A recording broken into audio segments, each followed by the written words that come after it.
ISO मानांकित गट साधन केंद्र आरमोरी. रक्तदान श्रेष्ठ दान आहे. एखाद्या रुग्णाच्या श्वासाशी जेव्हा आशेची नाळ तुटू लागते तेव्हा रक्तच त्याला पुन्हा जीवन देतं. रक्तपेढीतून किंवा रक्तदात्याकडून मिळणारे रक्त म्हणजे केवळ एक वैद्यकीय मदत नसून ते माणुसकीचे जिवंत रूप आहे. रुग्ण आणि रक्त यांचे नाते एकच, माणुसकीचे. इथे जात, धर्म, पंथ, ओळख काहीच महत्त्वाचं राहत नाही.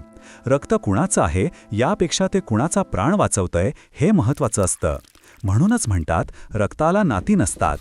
रक्तदान करा, रुग्णाचे प्राण वाचवा ही केवळ घोषणा नाही, तर एका अनोळखी चेहऱ्यावर उमटणाऱ्या हसण्याची हमी आहे. या भावनेला प्रत्यक्षात उतरवण्यासाठी शुक्रवार दिनांक 13 फेब्रुवारी 2026 रोजी ISO मानांकित गट साधन केंद्र आरमोरी येथे आयोजित शिक्षकांच्या रक्तदान शिबिरात सहभागी होऊया. चला, एखाद्या रुग्णाच्या अंधारलेल्या आयुष्यात आशेचा दिवा लावूया. कारण रक्तदान म्हणजे जीवनदान. चला, रक्तदान करूया.